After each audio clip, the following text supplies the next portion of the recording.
Sir ಅಂತಂದ್ರೆ ಇವಾಗ ನೀವು ಹೇಳಿದ್ರಿ ಸಬ್ಕಾನ್ಷಿಯಸ್ ಮೈಂಡ್ ಇಲ್ಲ ಸೂಕ್ತ ಮನಸ್ಸು ಅಂತ ಏನು ಹೇಳಿದ್ರಿ.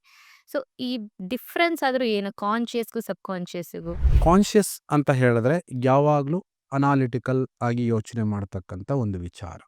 ಓಕೆ. ಸಂಭವ ನೀವೊಂದು ಕ್ಲಾತ್ ಶಾಪಿಗೆ ಹೋಗ್ತೀರಾ ಇವಾಗ. ಓಕೆ, ಜನರಲ್ ಟಾಪಿಕಾಗಿ ಹೋಗೋಣ. ಒಂದು ಕ್ಲಾತ್ ಶಾಪಿಗೆ ಹೋಗ್ತೀರಾ, ನೀವು ನೋಡ್ತಿದ್ದಂಗೆ ಕೆಲವೊಂದು ಪ್ರಾಡಕ್ಟ್ ಅಥವಾ ಬಟ್ಟೆ ಇಷ್ಟ ಆಗೋದಿಲ್ಲ. ಹ್ಮ್ ಹ್ಮ್ ಒಂದು 50 ಡಿಸೈನ್ ಅಥವಾ ಒಂದು ಮಿನಿಮಮ್ ಒಂದು 30 ತಗ್ಸಲ್ವಾ? ಹ್ಮ್ ಅದ್ರಲ್ಲಿ ಸೆಲೆಕ್ಟ್ ಮಾಡೋದೆಷ್ಟು?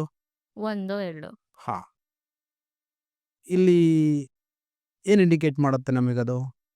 ಅನಾಲಿಟಿಕಲ್. ಅನಾಲಿಟಿಕಲ್ ಹೌದು ಸರಿ ಇದೆಯಾ ಇಲ್ವಾ? ಅಲ್ವಾ? ಕಲರ್ ಚೆನ್ನಾಗಿದೆಯಾ? ಕ್ವಾಲಿಟಿ ಚೆನ್ನಾಗಿದೆಯಾ? ಸ್ಟಿಚಿಂಗ್ ಚೆನ್ನಾಗಿ ಹಾಕಿದಾರಾ? ಕರೆಕ್ಟ್. ಎಷ್ಟು ಬ್ಯೂಟಿಫುಲ್ ಆಗಿ ಕಾಣ್ತೀನಿ. ಒಂದ್ಸತಿ ಟ್ರಯಲ್ ಕೂಡ ಹಾಕೊಂಡು ನೋಡ್ತೀರಾ, ನೋಡ್ತೀವಿ. ಕರೆಕ್ಟಾ? ಖಂಡಿತ. ಆ ಟ್ರಯಲ್ ರೂಮಿಗೆ ಹೋಗಿ ಟ್ರಯಲ್ ಹಾಕೊಂಡು ಎಗೈನ್ ಅಲ್ಲಿ ನಮಗೆ ಸರಿಯಾಗಿಲ್ಲ, ಇದು ವರ್ಕ್ ಆಗ್ತಿಲ್ಲ, ನಮಗೆ ಚೆನ್ನಾಗಿ ಕಾಣ್ತಿಲ್ಲ ಅಂತ ಬಂದಾಗ ಎಗೈನ್ ಚೇಂಜ್ ಮಾಡ್ತೀವಿ. ಹೌದು. ಇದು ಯಾವ ಮನಸ್ಸಾಗಾದ್ರೆ? ಇದು ಒಂದು ಅನಾಲಿಟಿಕಲ್ ಥಿಂಕಿಂಗ್ ಇಲ್ಲ ನಮ್ಮ ಥಿಂಕಿಂಗ್ ಕಾನ್ಷಿಯಸ್. ಕಾನ್ಷಿಯಸ್. ಇವಾಗ ಏನು ಮಾತಾಡ್ತಾ ಇದೀವಿ, ಇವಾಗ ಏನು ಎಚ್ಚರವಾಗಿದ್ದೀವಿ, ಹ್ಮ್ ಈ ಮನಸ್ಸು. ಓಕೆ. ಈ ಎಚ್ಚರದ ಮನಸ್ಸಿನಲ್ಲಿ ನೀವೇನು ಕೊಟ್ಟರು ಕೂಡ ಅನಾಲಿಟಿಕ್ ಆಗಿ ಯೋಚನೆ ಮಾಡುತ್ತೆ.